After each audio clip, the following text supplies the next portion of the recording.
హల్లెలూయా. దేవుని నామానికి స్తోత్రములు. వాక్యం చదువుతున్నాము. అపోస్తలుల కార్యక్రమము 13వ అధ్యాయము 18వ వచనాన్ని అందరూ చదువుకున్నాం. అపోస్తలుల కార్యక్రమము 13వ అధ్యాయము 18వ వచనం ఒకరు చదవండి. ఇంచుమించు 40 ఏండ్ల మట్టుకు అరణ్యములో వారి చేష్టలను సహించెను.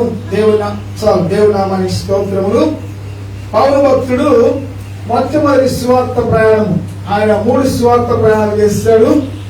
3 సువార్త ప్రయాణాలు అప్పుడున్నటువంటి రోమా సామ్రాజ్యంలో 3 సువార్త ప్రయాణాలు చేశాడు. ఈ యొక్క మొట్టమొదటి సువార్త ప్రయాణంలో గలతీ ప్రాంతానికి వెళ్ళాడు. ఈ గలతీ ప్రాంతం వాస్తవంగా ప్రస్తుతమైనటువంటి ఫ్రాన్స్ దేశము ఆ యొక్క ప్రాంతాలకు సంబంధించింది. అయితే అక్కడికి వెళ్ళి పౌలు యొక్క పద్ధతి, పౌలు యొక్క వాడికి ఏంటంటే యేసయ్యని ఖచ్చితంగా పాటిస్తాడు. ఈ విషయంలో మనం కూడా దేవునికి బిడ్డలుగా మనం పాటించాలి. యేసయ్య ఏం చేస్తాడు? మొట్టమొదటిగా యూదుల కొరకు వచ్చాడు. అయితే యూదులు ఆయన్ని త్రోసివేస్తారు, యూదులు ఆయన్ని కాదనుకున్నారు. అందుకనే రక్షణ మనకు వచ్చింది.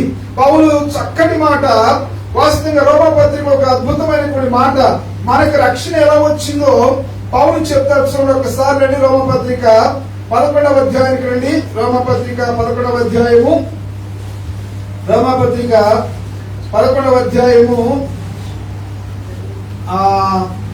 12వ వచనము.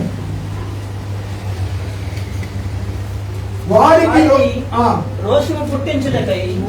రోషము పుట్టించుటకై వారు తొట్టుపాటు వలన అన్ని జనులకు రక్షణ కలిగెను. వారి తొట్టుపాటు లోకమునకు ఐశ్వర్యమును వారి క్షీణదశ అన్య జనులకు ఐశ్వర్యము అయిన వారి పరిపూర్ణత ఎక్కువగా. చూడండి, ఇక్కడ పౌలు మాట్లాడుతూ అక్కడ యూదులతో మాట్లాడుతూ ఏమని చెప్తున్నానంటే, వాడు ఏ విధంగా తప్పిపోయారని చెబుతూ వాడు తొట్టుపాటు లేకపోతే వారి క్షీణదశ. ఇక్కడ బైబిల్లో పౌలు 3 సార్లు ఐశ్వర్యము అనేటువంటి మాట వాడాడు. మనకి ఈ ఐశ్వర్యం అంటే ఏంటి చెప్పండి? ఏమనుకుంటాం మనం? ఐశ్వర్యం అంటే మామూలుగా డబ్బు కదా, డబ్బు. కానీ ఇక్కడ పౌలు మాట్లాడేటువంటి ఐశ్వర్యము ఆత్మ సంబంధమైన ఐశ్వర్యము, ఆత్మ సంబంధమైనటువంటి ఆస్తి ఏంటంటే రక్షణ. ఈ రక్షణ మనకి ఎలా కలిగిందంట? వారి తొట్టుపాటు. ఎవరి తొట్టుపాటు? యూదు తొట్టుపాటు లేక వారి యొక్క క్షీణదశ, వారి యొక్క అవిధేయత అన్యులమైనటువంటి మనందరికి కూడా రక్షణ తీసుకొచ్చింది. కనుక దేవుని బిడ్డలారా, జాగ్రత్తగా గమనించండి, మనం నిజంగా ధన్యులము. ఎందుకంటే వారు త్రోసివేస్తారు, ఆ యొక్క రక్షణ మనకు వచ్చింది. యేసయ్య కూడా మొట్టమొదటిగా వారి కొరకే వచ్చాడు. యోహాను సువార్తలో యోహాను భక్తుడు అంటాడు, ఆయన తన స్వకీయ యొద్దకు వచ్చాను, వారు ఆయన ఏం చేస్తారంట? త్రోసివేస్తారు. అప్పుడు మన దగ్గరికి వచ్చాడు. అంతే, అందరి కొరకు వచ్చాడు ఆయన యేసయ్య. అయితే మొట్టమొదటి అవకాశం వారికి ఇచ్చాడు. అందుకనే తీర్పు కూడా ఏమని తెలుసు? మొట్టమొదటి వాళ్ళకే ఉన్నది. తీర్పుని గురించి రోమపత్రిక 2వ అధ్యాయం మాట్లాడుతా మొదట యూదునికి అంటాడు. ఎందుకు? దేవుడు మొదట తను తాను బయలుపరుచుకున్న యూదునికే, మన కాదు. మొదట యూదునికి. వారు సంతోషపడచ్చేమో గాని మనం చాలా సార్లు అన్ని విషయాల్లో మొదట ఉన్నందుకు మనం చాలా సంతోషపడతాం. కానీ దేవుడు నీకు ఇచ్చినటువంటి ప్రత్యక్షతను బట్టి ఆ తీర్పు కూడా అలానే ఉంటుంది. అందుకని జాగ్రత్త పడాలి. అయితే ఈ పౌలు అక్కడికి వెళ్లి వారందరి గురించి ఆ యొక్క సమాజ మందిరములకు వెళ్లి వారితో మాట్లాడుతూ వారు పితరులు. ఎవరి పితరులు? సమాజ మందిరం అంటే మనకి ఎవరు గుర్తొస్తారు చెప్పండి? ఎవరు గుర్తు రావాలి? సమాజ మందిరం అంటే యూదులే గుర్తు రావాలి. చర్చ్ అంటేనేమో క్రైస్తవులు గుర్తు రావాలి. అంతే కదా? మనకు ఉన్నాయి కదా. ఇప్పుడు మసీద్ అంటే ముస్లింస్ గుర్తొస్తారు, దేవాలయం అంటే హిందువులు గుర్తొస్తారు, చర్చ్ అంటే క్రైస్తవులు గుర్తొస్తారు, సమాజ మందిరం అంటే యూదులు గుర్తులు కావాలి. ఆ సమాజ మందిరంలోకి వెళ్లి వారి యొక్క పితరుల చరిత్ర గురించి చెప్తూ దేవుడు ఐగుప్తు నుంచి వారిని విడిపించిన తర్వాత అరణ్యములో వారు 40 సంవత్సరములు. ఇక్కడ చూడండి ఏమంటున్నారు తెలుసా? వారి చేష్టలను ఇంచుమించు 40 ఏళ్ల మట్టుకు సహించిన వాక్యం సెలవిస్తుంది. ఇదేమన్నా దేవుని యొక్క సహనాన్ని గురించి, దేవుని యొక్క ఓర్పు గురించి, దేవుని యొక్క దీర్ఘశాంతాన్ని గురించి కొన్ని విషయాలు దేవుని యొక్క వాక్యంలో మనం నేర్చుకున్నాం. కొన్నిసార్లు మనము కొన్ని సహించలేము, కొన్ని ఓర్చుకోలేము, కొన్ని భరించలేము. చివరికి మన సొంత విషయాలనే మనం భరించలేము, సహించలేము. ఉదాహరణ చూడండి, ఒకవేళ తల్లిదండ్రులకు ఆడపిల్ల ఉందనుకోండి, ఆడపిల్లకి 30 సంవత్సరాల వయసు వచ్చిన పెళ్లి కాకపోతే తల్లిదండ్రులకు ఎలా ఉండొచ్చు? తట్టుకోలేదు. ఎప్పుడు అంటే ఆ యొక్క పిల్ల మీద ప్రేమ ఉన్నప్పటికి కూడా ఏంటంటే ఎప్పుడు ఇంటి నుంచి బయటికి వెళ్తా, ఎందుకంటే చూటి పోటీ మాట్లాడుతూ ఉంటారు.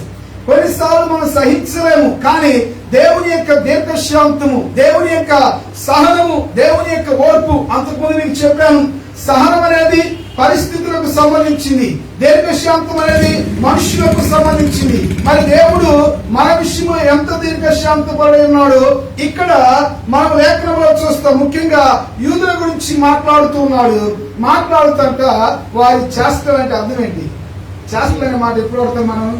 అరే నువ్వేంటో పిల్ల చేష్టలు చేస్తావు, ఇంకా పెద్దోడు అయ్యావు అంటే చేయకూడదు చేసినప్పుడు చేష్టలు అంటావు. నువ్వు పెద్దవాడవయ్యా కూడా ఇంకా పిల్ల చేష్టలు చేస్తున్నావు అంటే అర్థం ఏంటంటే దేవునికి ఇష్టమైనటువంటి పనులు, దేవునికి ఇష్టమైన కార్యములు వారు చేయటం లేదు. అయినప్పటికీ దేవుడు అంట 40 ఏళ్ల మట్టుకు వారిని సహించును అని వాక్యం సెలవిస్తుంది. దేవుని బిడ్డలారా, ఒకసారి మనం గమనించండి, మరి మన విషయంలో దేవుడు కూడా ఎంత దీర్ఘశాంతము కలిగి ఉన్నాడు అనే విషయాన్ని లేఖనాల నుంచి కొన్ని విషయాలు మీకు త్వరగా నేను చెప్తాను. రండి, ఆదికాండము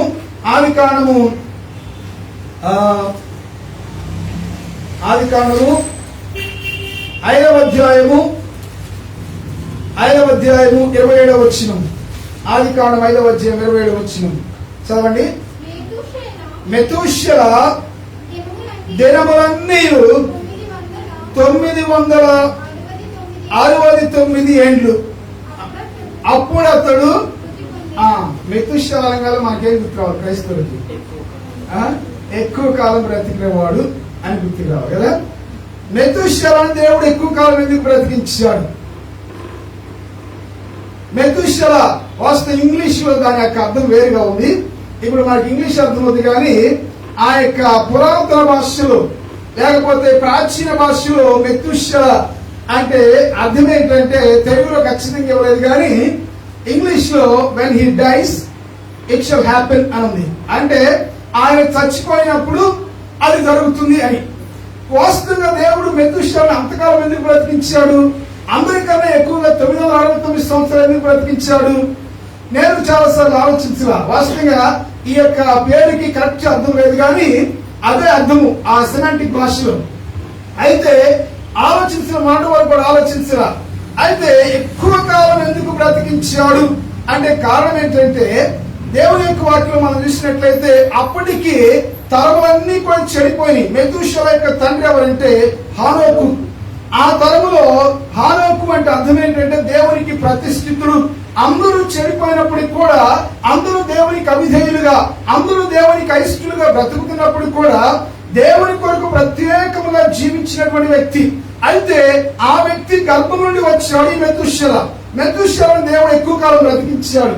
ఎందుకు బ్రతికించాడు అని ఒకసారి ఆలోచించినట్లయితే ఈ యొక్క అర్థం ప్రకారం వాస్తవంగా ఏంటంటే దేవుడు వారందరికీ తీర్పునిచ్చాలని ఆయన ఎదురు చూస్తున్నాడు. మన క్రింద వచ్చినట్లయితే ఏమని తెలుసా? దేవుని కుమారుడు సైతము నరుల కుమార్తెలు చెప్పండి చక్కని వారిని చూచి. అంటే అర్థం ఏంటి అక్కడ? దేవుని యందు భయభక్తులు కలిగి ఉండవలసినటువంటి దేవుని కుమార్తెలు అంటే దానికి చాలా అర్థాలు ఉన్నాయి. నేను అంతకుముందు ఒక అర్థం చెప్పాను, మరి ఎంతమంది గుర్తుందో లేదు తెలియదు. దేవుని కుమార్తెలు అంటే ఆ యొక్క ఎవరికి చనిపోయిన వ్యక్తి ఎవరు చెప్పండి? మొట్టమొదటిగా చచ్చిపోయిన వ్యక్తి ఎవరు? మొట్టమొదటిగా చంపబడిన వ్యక్తి హేబేలు. హేబేలుకు ప్రతిగా పుట్టినవాడు సేతు. రైట్, సేతు.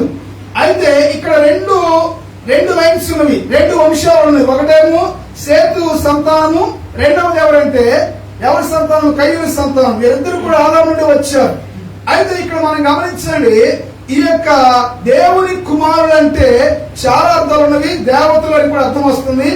ఈ యొక్క చాలా మంది ఇచ్చేటువంటి ఇదేంటంటే దేవుని కుమారులు నరు కుమార్తెలు వారందరూ కలుసుకున్నప్పుడే నెఫిలీలు బలత్కారులు బలవంతులు పుట్టారని చెప్తారు. సరే, అక్కడ వరకు నేను వెళ్ళట్లేదు. కానీ ఈ యొక్క దేవుని కుమారులు అంటే ఎవరంటే, దేవుని కుమారులు సైత్యం అనే మాట అంటే దేవుని దుఃఖపెట్టింది. ఈ దేవుని కుమారులు అంటే దేవుని కొరకు ప్రతిష్ఠించబడి దేవుని యందు భయభక్తులు కలిగి వలసినటువంటి శ్రేష్ఠ సంతానం. వారు కూడా అంట నరవ కుమార్తెలు అంటే ఎవరంటే కయ్యూని సంతానం. వారి యొక్క అందాన్ని చూసి లేకపోతే వారి యొక్క మంచిగా ఉంటుంది ఏం చేస్తారంటే వారితో ఏకీభవించారు, వారి వివాహం చేసుకుని వారితో కలిసిపోయిన వాక్యం సెలవిస్తుంది. అంతగా దుర్మార్గము, అంతగా చెడుతనం విస్తరించింది. అయితే దేవుడు ఏం చేయాలనుకున్నాడంటే, దేవుడు ఆ దుర్మార్గతను ఎంతగా విస్తరించిందంటే ఇక్కడ 6వ అధ్యాయంలో మనం చూసినట్లయితే నరులను చేసినందుకు దేవుడు ఏమైనాడంట, సంతాపపడ్డాడు. అంతగా పాపం విస్తరించిపోయింది. ఆ తర్వాత కూడా నిమ్రోదు వచ్చాడు, తర్వాత జరిగింది. అయితే ఇంతకీ ఈ యొక్క మెతుషలని దేవుడు అందరికన్నా ఎక్కువగా బ్రతికించినటువంటి ఉద్దేశం ఏంటంటే ఆయన యొక్క దీర్ఘశాంతానికి గుర్తు. ఆయన ఏ దినమైతే చనిపోయాడో, సరిగ్గా ఏ దినమైతే చనిపోయాడో ఆ దినమైన నోవహు కాలంలో ఆకాశపు తూములు విప్పబడి వర్షము పడ్డది. అంటే అర్థమేంటి? ఇక్కడ అర్థమేంటంటే దేవుడు చూచాడు చాలా దాదాపుగా 1000 సంవత్సరాలు వీరందరూ కూడా మారుతారని దేవుడు వారందరి పట్ల దీర్ఘశాంతాన్ని, దేవుడు వారందరి పట్ల సహనాన్ని కనుమర్చాడు. అయినప్పటికీ కూడా వారిలో మార్పు రాలేదు. ఎక్కువ కాలం బ్రతికినటువంటి ఆ 969 సంవత్సరాలు ఎందుకు బ్రతికించారంటే దేవుని యొక్క దీర్ఘశాంతానికి, దేవుని యొక్క సహనానికి గుర్తు. ఆ ఏ దినమైతే మెతుషల చనిపోయాడో ఆ దినమైన వర్షం ఇక ఇది 40 రాత్రి మూల కూర్చుని జలపలేదు. ఆ దినం ప్రారంభమైంది. ప్రేమ బిడ్డలు మీరు ఒకసారి ఆలోచించండి, ఇన్ని సంవత్సరాలు ఎందుకు ఇచ్చాడంటే వీరందరూ ఈ తరం వారు మారుతారేమో, మరలా వారు నా తట్టు తిరుగుతారేమో, నన్ను ఆశ్రయిస్తారేమో, నా బిడ్డగా జీవిస్తారని దేవుడు ఎంతగానో ఎదురు చూచాడు. 1 సంవత్సరం కాదు, 100 సంవత్సరాలు 2, ఆ తర్వాత తన కొడుకు లేమే కూడా ఎక్కువ సంవత్సరాలు బ్రతికాడు. కానీ ఈయనకి దేవుడు అంత ఆశించిన ఉద్దేశం ఏంటంటే మనందరికీ ఒక పాఠం నేర్పుతున్నాడు. ఆయన నీవు మరలా తిరిగి ఒకవేళ తప్పిపోయినట్లయితే మరలా తిరిగి ఆయన ఎందుకు రావాలని దేవుడు నీ ఎడల ఏం చేస్తున్నాడంటే ఆయన దీర్ఘశాంతాన్ని కనుగొరుస్తున్నాడు. అయినప్పటికీ ప్రజలు దేవుని యొక్క మాట వినలేదు. దేవుని యొక్క దీర్ఘశాంతానికి ఏం చేస్తారంటే ఇంకా పరీక్ష పెట్టారు. మనకు తెలుగు ఒక సామెత ఉంది కదా, ఏంటో సామెత చెప్పండి, ఇది తెగేంత వరకు లాగకూడదు. దేవుని యొక్క దీర్ఘశాంతానికి కూడా ఒక ఏముంది, సరిహద్దు, ఒక హద్దు ఉంది. అన్ని సంవత్సరాలు వెయిట్ చేసినట్టు అర్థం చేసుకోవాలి. మనము ఆ యొక్క హద్దు మీరినట్లయితే ఏం చేస్తానంటే నిశ్చయముగా దేవుని యొక్క కోపము, మరి దేవుని యొక్క కోపము, దేవుని యొక్క ఉగ్రత, దేవుని యొక్క ఆగ్రహం ఎలా ఉంటుందో ఇక్కడ మనం చూస్తాం. అయితే దేవుడు ఆయన కోపిస్తేనే కానీ సమూల నాశనం చేసేవాడు కాదు, సర్వనాశనం చేసేవాడు కాదు. ఎందుకంటే ఆయన పోలికలో పుట్టినటువంటి సంతానము వారందరూ అదేవిధంగా ఆయన కుమారుడు యేసుక్రీస్తు భూలోకానికి వచ్చి రక్షణ తీసుకురావాలి. కాబట్టి దేవుడు అందరినీ నాశనం చేయలేదు, ఒక కుటుంబాన్ని మిగిల్చాడు. మనందరూ తెలుసు కదా, అదే నోవహు కుటుంబం. నోవహుని కూడా దేవుడు అంటాడు, నోవహుని కూడా దేవుడు మెచ్చుకుంటాడు, ఈ తరము వాళ్ళు నీవే నా ఎదుట నీతిమంతుడవు నిందారహితుడు. ఇప్పుడు తరం అంటే 40 సంవత్సరాలు, అప్పుడు తరం అంటే 100 సంవత్సరాలు. ఆ తరంలో దేవుడు భూతద్ద వేసి వెతికినా కానీ ఒక్క నీతిమంతుడు దొరక ఒక కాయ దొరికింది. ఎవరైనా నోవహు అంటే అర్థం ఏంటి? నెమ్మది లేక విశ్రాంతి. ఈయన విశ్రాంతి నెమ్మది కలిగి బ్రతకడానికి గల కారణం ఏంటంటే ఈయన నీతిగా దేవుని భయభక్తులు కలిగి ఉంటున్నాడు. అందుకని జాగ్రత్తగా గమనించండి ప్రజలారా, మనకేంటంటే మూక స్వామ్యము అని ఒకటి ఉంది. అంటే ఏంటంటే నలుగురు ఎలా పోతే అలా పోతూ ఉంటామా. హానోకు అలా పోలా, దేవుని కొరకు ప్రతిష్ఠంగా జీవించాడు, ప్రత్యేకంగా జీవించాడు. నోవహు కూడా అలాగే పోలా, అందరూ చనిపోయినప్పటికీ కూడా ఆయన దేవుని కొరకు నీతిగా, యథార్థంగా, న్యాయంగా జీవించాడు. ప్రియదేవులారా, మెతుషెల అంతకాలం బ్రతకడానికి గల కారణం ఏంటంటే అది దేవుని యొక్క దీర్ఘశాంతానికి, దేవుని యొక్క సహనానికి గుర్తు. తన ప్రజలు మరలా తన ఎదుకు తిరిగి రావాలని ఆయన కోరుకున్నాడు. రాలేదు కాబట్టి దేవుడు వారిని చేశాడు. తర్వాత రండి మరొక విషయం వస్తాము. నహూము గ్రంథము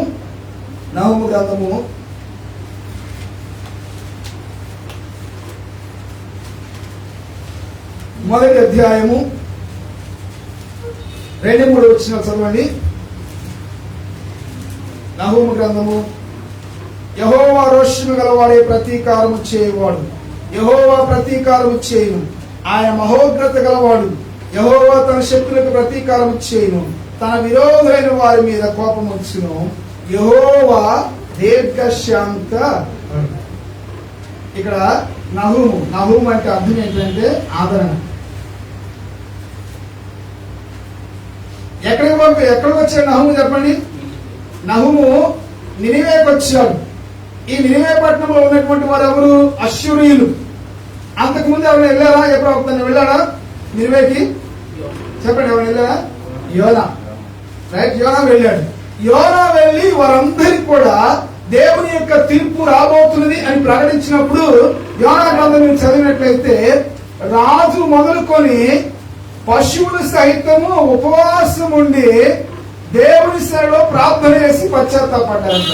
రాజు మొదలుకొని చివరికి పశువులు కూడా ఆ పశ్చాత్తాపాన్ని దేవుడు చూసి, ఆ యొక్క పరివర్తన దేవుడు చూసి ఏం చేస్తాడంటే తాను చేయవలసినటువంటి ఆ యొక్క శిక్ష, తాను వారి మీదకు తీసుకురావాల్సినటువంటి ఆ యొక్క తీర్పుని దేవుడు ఏం చేస్తాడంటే పోస్ట్పోన్ చేసి వారికి అవకాశం ఇచ్చాడు. దేవుడు వారికి ఏం చేస్తాడంటే అవకాశం ఇచ్చాడు. అయితే ఇక్కడ కూడా మీరు గమనించండి. మళ్ళా నేను చెప్పేది ఏంటంటే దేవుని యొక్క దీర్ఘశాంతానికి సంబంధించి యోనా వచ్చాడు, వెళ్ళిపోయాడు. యోనా ఎలా వచ్చాడు చెప్పండి? నినివేకి ఎలా వచ్చాడు? ఇష్టం లేకుండా వచ్చాడు. మీరు చెప్పింది కరెక్టే. ఇష్టం లేకుండా వచ్చాడు కాబట్టి చేప మింగాల్సి వచ్చింది. ఇష్టం లేకుండా దేవుని యొక్క పనిని ఇష్టం లేకుండా చేశాడు కాబట్టి ఏం చేశాడు? చేప కడుపులోకి వెళ్ళాడు. అందుకని మీరు దేవుడి పైన ఇష్టంగా చేయబడ్డారు. ఇష్టంగా చేయదు. అది ఒకరోజు చేసినా ఒక గంట చేసినా కానీ ఎలా చేయాలి చెప్పండి? ఇష్టంగా చేయండి, కష్టంగా చేయదు. యోనా మింగి మనకు తెలీదు. ఆ కడుపులో ఉండి మరి 3 రోజులు ఎంతగా మొరపెట్టాడు. అందుకని అంటాడు కదా, అయ్యా అగాధ జలముల నుంచి నేను నీకు మొరపెడుతున్నానని చెప్పాడు. మొరపెడుతున్నప్పుడు ఎప్పుడైతే 3వ దినం అయిపోయిందో ఆ యొక్క చేప బయటికి వచ్చి మూసినప్పుడు, కక్కి వేసినప్పుడు అప్పుడు కానీ ఆయనకు రిలీఫ్ రాదు. అయినా కొన్నిసార్లు నేను చెప్తున్నాను కదా, అయినా కొన్నిసార్లు మనకేం రాదు. మీరే చెప్పారు ఆ మాట, నాలో రాదు. ఏం రాదు? బుద్ధి రాదు. సామెత రాసిన పేరేంటి? ఏం చెప్పండి? సొలొమోను ఒక మాట అంటాడు, బుద్ధిని సంపాదించుకొని వాడు తన ప్రాణమునకు ఉపకారి. మనం చాలా సార్లు అంటాం కానీ అపకారమే చేసుకుంటున్నాం. మనకి కారణం ఏంటంటే మనకు బుద్ధి రాదు. ఎంత చక్కటి మాట! ఈయన కూడా బుద్ధి లేదు, చెప్పిన ఆయన కూడా బుద్ధి లేదు. వాస్తవంగా ఆయన నిజంగా చెప్పిన ఆయన ఎన్ని సామెతలు చెప్పాడు? 1000 సామెతలు చెప్పాడు. ఆయన మించిన జ్ఞాని లేడు. ప్రభు చెప్పాడు, నాయనా నీకు జ్ఞానం ఇచ్చాను, ఇదిగో నువ్వు మాత్రం ఒక్క పని చేయొద్దు. ఏంటి తెలుసా? నీవు వేరే దేశపు అమ్మాయిలు మాత్రం పెళ్లి చేసుకోవద్దు నాయన అంటే, దేవుడు ఏమైతే చెప్పాడు దానికి కరెక్ట్ గా వ్యతిరేకంగా చేసింది మనిషి. మనం చాలాసార్లు అలానే చేస్తాం. వెళ్ళిపోయి అందరం తీసుకొచ్చి వేరే వాళ్ళందరూ తీసుకొచ్చి చేసుకున్నాడు. ఆయనకు అసలైన భార్య ఎవరు తెలుసండి? ఎవరు? బత్షెబా తల్లి. అసలైన భార్య ఎవరు? షూలమితి. ఆ షూలమితి కోసం పరంగీతాలు రాశాడు. ఆ ఒక్క షూలమితి కోసమే పరంగీతాలు రాశాడు. మిగతా వాళ్ళు ఏంటంటే పేరుకే. ఇంత రాష్ట్రంగా చెప్పారు కదా, షాబా దేశపురాణి కూడా వచ్చింది. ఆమె చాలా అందగెత్తంట. తిమోతి గారు ఆమె గురించి చాలా ప్రసంగాలు చేస్తారు అయినప్పుడు. ఆమె ఆ వాస్తవంగా ఆయన ఏం చెప్తారంటే, మనకి దీంట్లో లేదులే కానీ ఆమెను కూడా వివాహం చేసుకున్నాడని అంటాడు ఆయన. బైబిల్ అయితే లేదు కానీ ఆమె వచ్చి ఈయన జ్ఞానం విన్నప్పుడు అంట, అయ్యా నేను విందు చాలా తక్కువ అని చెప్పింది. అంత జ్ఞానవంతుడు. మరి అంతా చెప్పి ఈయనే తప్పిపోయాడు. కాకపోతే ఆయన నోట నుండి వచ్చిన మాటలు మాత్రం ఏమంటాం? బంగారు పలుకు. చాలా అద్భుతమైనటువంటి మాటలు దేవుడు అలా వాడుకున్నాడు. ఇక్కడ నహూము వచ్చాడు. ఎప్పుడు వచ్చాడు? ఈ యొక్క యోనా వచ్చిన 150 సంవత్సరాల తర్వాత వచ్చాడు. యోనా ప్రకటించిన తర్వాత ఏమైందంటే వారు మరలా తప్పిపోయారు. చూడండి, దేవుడు తన ప్రజలకే కాదు అన్యులకు కూడా అవకాశం ఇస్తాడు. వీరెవరు? అశ్షూరీయులు. అసలు నినివే పట్టణానికి యోనా వెళ్ళకపోవడానికి గల కారణం ఏంటంటే వీళ్ళు క్రూరత్వానికి పెట్టింది పేరు. అందుకని ఇదిగో మమ్మల్ని ఏ విధంగా హింసించారు కాబట్టి మేము వెళ్ళము. వీళ్ళ క్రూరత్వానికి ఒక ఉదాహరణ చెప్తాను. వాళ్ళు ఏం చేస్తారంటే, ఒకవేళ యుద్ధం చేసేటప్పుడు యుద్ధ ఖైదీ దొరికాడు అనుకోండి, వాళ్ళు ఒక్కొక్కరు ఒక్కొక్క విధంగా చంపుతారు. రోమీలు సిలువై చంపుతారు. అంతకుముందు చెప్పాను కదా, 2 రకాల మరణాలు రోమీలు. ఒకటేమో శిలువ మరణము, రెండవది ఏం చేస్తారు, ఒక శవాన్ని తీసుకువెళ్ళి ఎవరైతే నేరం చేశాడో ఆ వ్యక్తికి శవాన్ని కడతారు. శవాన్ని కట్టి 3 రోజులు అలాగే ఉంచుతాడు. ఇక ఆ శవంలో ఉన్నటువంటి పురుగులు కూడా ఈ యొక్క వ్యక్తిని బతుకున్నటువంటి తినేసి చనిపోతాడు. ఇదేంటంటే ఇక చిత్రవద మనం అంటాం కదా, ఒక మాట చెప్పడం కుక్క చావు. అలాంటి భయంకరమైనటువంటి మరణం వారు. ఇక బబులోను వారు వచ్చారనుకోండి, వారు వస్తే ఏమి ఇక పచ్చదనం అంటూ కనపడదు. మొత్తం మనుషులతో పాటు చెట్లు కూడా నరికేస్తారు. అందుకని హబక్కూకు అంటాడు కదా, ఏమంటాడు, ద్రాక్ష చెట్లు పూయకపోయిన, అంజూరపు చెట్లు కాకపోయిన నేను యెహోవా యందు ఆనందిస్తాను అంటాడు. మరి వీరు అశ్షూరీయుల యొక్క వీరు అంత క్రూరులు అంటే, యుద్ధ ఖైదీ దొరికితే భూమిలో ఏం చేస్తారంటే ఒక దాన్ని పదునైన దాన్ని పాతి పెట్టి పిడిని లోపల పెట్టి పైన పదునైనటువంటి దాన్ని పెట్టి ఏం చేస్తారంటే ఆ వ్యక్తిని దాని మీద కూర్చుతారు. ఆ వ్యక్తిని తీసుకొచ్చి పైన పదునైన ఉంటుంది కదా, పిడి లోపలికి దించి పైన పదునైనటువంటి ఇనుము లాంటిది లేకపోతే కత్తి లాంటి దాన్ని పెట్టి ఎవరైతే దొరికినటువంటి యుద్ధ ఖైదీని లేకపోతే నేరస్తుని ఏం చేస్తారంటే ఆ యొక్క పదునైన దాన్ని గుచ్చి చిత్రవద చేస్తుంటారు. మరి అందుకని యోనా నేను వాళ్ళ దగ్గరికి వెళ్ళను అంటాడు.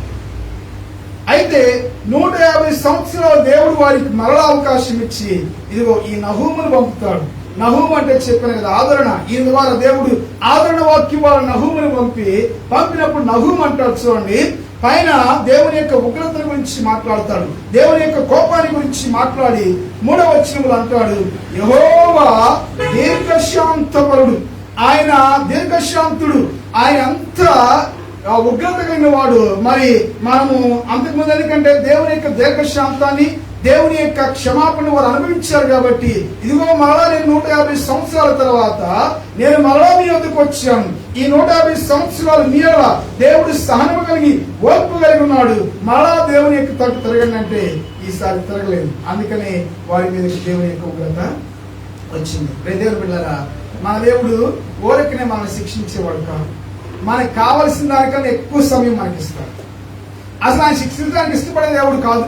ఫస్ట్ ఆఫ్ ఆల్ మనము కావాలని ఏం చేస్తామంటే మన అవిధేయతను బట్టి మన అతిక్రమం బట్టి మనము ఏం చేస్తామంటే దేవుని యొక్క శిక్షను, దేవుని యొక్క తీర్పును, దేవుని యొక్క ఉగ్రతను మన మీద కొని తెచ్చుకుంటాం. మీరు కూడా అదే చేస్తారు. ఆ దినమున మెతుషల దినములో ఉన్న వారు కూడా అదే చేస్తారు. ప్రజల పిల్లరా, జాగ్రత్త గమనించండి అంటున్నాడు, ఆయన దీర్ఘశాంతపరుడు. మరి మీరు ఆయన దీర్ఘశాంతాన్ని సహనాన్ని మీరేం చేయలేదంటే మీరు వాడుకోలేదు, లేకపోతే మీరు దాన్ని ఉపయోగించుకోలేదని చెప్తాడు. ప్రజల పిల్లరా, ఇక 3వదిగా చాలా మంది ఏమనుకుంటున్నారంటే యేసయ్య వస్తానని చెప్తున్నాడు, ఇంకా రావట్లేదని ఇష్టానుసారంగా బ్రతుకుతున్నాడు. నవీన్ అంతకుముందు చెప్పేవాడండి, చెప్పాడు ఒక మాట. మరి నవీన్ రాలేదు, ఎక్కడికి వెళ్ళాడు. నవీన్ ఉంటాడు ఒకేసారి ఒక 4 రోజులు అజ్ఞాతంలోకి వెళ్తాడు, ఎక్కడికి తెలియదు. నవీన్ చెప్పాడు, వాళ్ళ దగ్గర ఒక ఆయన ఉన్నాడంట. ఆయన అంటాడంట, మరి ఆయన విశ్వాసి, నేను చిన్నప్పటి నుంచి చూస్తున్నాను యేసయ్య వస్తాడని చెప్తున్నాడు, రావట్లేదు, ఇక రాని చెప్తున్నాడు అంట. చాలా మంది విశ్వాసులు అలా అనుకుని ఏం చేస్తున్నారంటే వారి ఇష్టం వచ్చినట్టు జీవిస్తున్నారు, వారి ఇష్టానుసారంగా జీవిస్తున్నారు. కానీ ఆయన రాకడ కావాల్సింది ఇప్పుడే 2 సార్లు మనం చూసాం. మెతుషల జీవితంలో చూసాం, నహూము అశ్షూరుల జీవితంలో మనం చూసాము. చూడండి, పేతురు ఆయన యొక్క ఆలస్యానికి కారణం ఏంటో మనకు తెలియజేస్తున్నారు. ఆలస్యం కాదు కానీ దేవుని యొక్క సమయము. 2వ పేతురు పత్రిక 3వ అధ్యాయము 8వ వచనము. ప్రియులారా, ఒక సంగతి మరిచిపోకుడి. ఏమనగా ప్రభువు దృష్టికి ఒక దినము 1000 సంవత్సరములు 1000 సంవత్సరములు ఒక దినము వలె ఉన్నవి. కొందరు ఆలస్యమని ఎంచుకున్నట్లు ప్రభువు తన వాగ్దానమును గురించి ఆలస్యము చేయవాడు కాడుగా ఎవడును నశింపక అందరూ మారు మనసును పొందవనుకోవచ్చు. మీ ఎడల దీర్ఘశాంతము గలవాడై ఉన్నాడు. ఇది రాకడ ఆలస్యం అవటానికి, లేకపోతే దేవుడు ఇంకా రాకుండా యేసే ఇంకా రాకుండా కారణాన్ని ఇక్కడ పేతురు చాలా స్పష్టంగా సూటిగా చెప్పాడు. చెబుతూ 8వ వచనంలో ఒక మాట అంటాడు, ప్రియులారా ఒక సంగతి మర్చిపోకుడి. ఏంటంట? ఏమనగా ప్రభు దృష్టికి ఒక దినము 1000 సంవత్సరములు 1000 సంవత్సరములు ఒక దినములు. చూడండి, ఆయన దీర్ఘశాంతానికి ఆయన రాకపోవడానికి కూడా కారణం చెప్తున్నాడు. ఒక దినము 1000 సంవత్సరముల వరే. మనం దాన్ని రివర్స్ చేస్తాం. దేవుని సన్నిధిలో 1 గంట మనకి 1000 గంటలు కదా. ఒక గడియ 1000 గడియలాగా ఉంటుంది. అలా కాదు, ఇక్కడ ఒక మాట అంటాడు. ఏమన్నంటే ఆయన దీర్ఘశాంతము కనబరచడానికి, ఆయన ఆలస్యము చేయడానికి గల కారణం ఏంటంటే ఎవరు నశింపకూడదు, అందరూ అంతటా మారు మనస్సు పొందవాలని, ఆయన ఎవరును నశింపాలని ఇచ్చేయింపక ఎవరు కూడా ఈ లోకంలో ఆయన పోలికలో ఆయన సారూప్యములో చేయబడినటువంటి ఏ సృష్టము కూడా, ఏ వ్యక్తి కూడా, ఏ మనుష్యుడు కూడా నశించిపోయి ఆయన ఏం చేస్తున్నారు సార్? ఆయన దీర్ఘశాంతాన్ని కనుగొరుస్తున్నాడు. పేతురు పత్రికలన్నీ కూడా ఆయన 2 పత్రికలు రాశారు అనుకోండి. ఆ 2 పత్రికలు దేని గురించి మాట్లాడుతున్నాడంటే నిరీక్షణ గురించి మాట్లాడుతున్నాడు. నిరీక్షణ అంటే అర్థం ఏంటి చెప్పండి? ఏంటి? ఎదురు చూపు.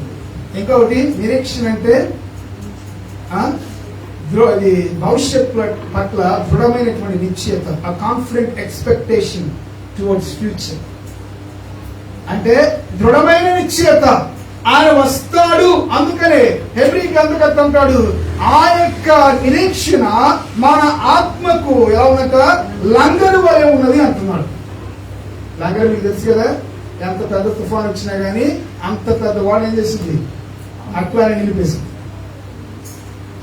అట్లానే ఆపేసింది, నిలిపేసింది.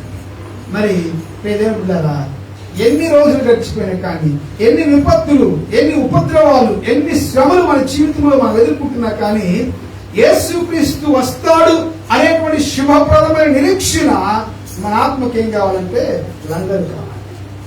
అది మనం ముందు నడిపించాలి. అది మనల్ని ప్రభు కొరకు ఎదురు చూసేలాగా చేయాలి. అలా చేసినప్పుడు మాత్రమే ఆయన తిరిగి వచ్చినప్పుడు, ఆయన రాకడలో వచ్చినప్పుడు మనందరము కూడా ఎత్తబడతాం. అన్ని సూచనలన్నీ కూడా నెరవేర్చబడబోతున్నాయి. మనం చాలాసార్లు తొందరపడతా ఉంటాం. మనుషులకి ఏమి ఎక్కువ అంటే తొందర ఎక్కువ. మరి దేవుడు కూడా తొందరపడి ఏమవుతుంది చెప్పండి? దేవుడు కూడా తొందరపడి మన మీద మనం చేసినటువంటి తప్పుకి ఆయన శిక్ష పంపితే ఏమైంది? ఇక్కడ ఉన్న వాళ్ళు నాతో సాయి ఎవరు మిగిలేవాడా? ఎవరు మిగిలేవాడు కాదు. ఆయన తొందరపడి అప్పుడు సద్దాం హుస్సేన్ రాగానే, సద్దాం హుస్సేన్ ఇజ్రాయెల్ మీద దాడి చేయగానే సద్దాం హుస్సేన్ అంత్యక్రిస్తున్నాడు. తర్వాత బరాక్ ఒబామా రంగాన్ని బరాక్ ఒబామాని అంత్యక్రిస్తున్నాడు.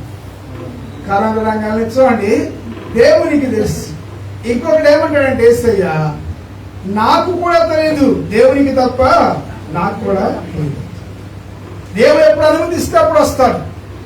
దేవుడు యేసయ్య రాకకు ఆలస్యం ఏంటంటే అందరూ అంతటి ఏ వ్యక్తి కూడా నశింపకూడదు, ఏ వ్యక్తి కూడా మారు మనసు పొందకుండా ఈ లోకాన్ని విడిచిపెట్టకూడదు. అందుకని యేసయ్య ఎదురు చూస్తున్నాడు. అంటే అర్థం ఏంటి? దాని అర్థం ఏంటంటే మనందరి మీద ఒక బాధ్యత ఉన్నది, మనందరి మీద ఒక భారం ఉన్నది. మనుషులు విన్నా వినకపోయినా కానీ దేవుని సత్య స్వార్థను మనం ప్రకటించాలి. ఆయన రాకడ కొరకు మనం సిద్ధపడుతూ యెహెజ్కేలు అంటారు కదా, యెహెజ్కేలు ఆ యొక్క చెరలో ఉన్న ప్రజలతో ఏమంటారు తెలుసా? నీవు సిద్ధపడము. దేవుడు యెహెజ్కేలుతో అంటాడు, నీతో ఉన్న వారిని సిద్ధపరచుము. నీవు సిద్ధపడము, నీతో ఉన్న వాళ్ళని సిద్ధపరచమంటాడు. హృదయం బిడ్డలారా, జాగ్రత్తగా గమనించండి. ఆయన దీర్ఘశాంతపరుడు, వారు చేస్తున్నంత సహించాడు. మరి మనల్ని అంతగా సహిస్తున్నాడు ఒకసారి ఆలోచించండి. అప్పుడప్పుడు నాకు సహనం, మా పాస్టర్లందరూ, మా సేవకులందరూ నన్ను చాలా దీర్ఘశాంతపరుడుగా చూస్తారు. అప్పుడు మా పాస్టర్ గారికి కోపం వచ్చినప్పుడు నన్ను అడిగితే తెలిసిందాడు అంటారు. కానీ ఏదేమైనా కానీ కొన్నిసార్లు మనుషులుగా మన సహనాన్ని, ఓర్పుని కోల్పోతాం. కానీ దేవుడు తన ఉద్దేశం, తన యొక్క ఆలోచన నెరవేర్చబడేంత వరకు నీ ఎడల నా ఎడల దీర్ఘశాంతి కలిగి, నీ ఎడల నా ఎడల ఓర్పు కలిగి ఉన్నాడు. అలాగని జాగ్రత్తగా గమనించిన దేవుని యొక్క సహనాన్ని, దీర్ఘశాంతాన్ని మనము నిర్లక్ష్యం చేసినట్లయితే, చులకన చేసినట్లయితే ఆ దినమున మెతుషల దినములో జలప్రళయ రూపంలో వారి మీదకి ఏమొచ్చింది? దేవుని యొక్క తీర్పు వచ్చింది. నహూము దినములలో అశ్షూరు మీద దేవుడు తీర్పును పంపించాడు. అలాగే తీర్పు రాకుండా మనం ఏం చేయాలంటే, ఏం చేయాలంటే మనం దేవునికి ఇష్టలుగా మనం జీవించాలి. ఆయన రాకడ బహు సమీపంగా ఉండి ఆయనకి ఇష్టలుగా మనం జీవించాలంటే అర్థం ఏంటంటే, మనం సిద్ధపడుతూ ఏం చేయాలంటే అనేకులను ప్రభు యొక్క మార్గంలోకి మనం నడిపించాలి.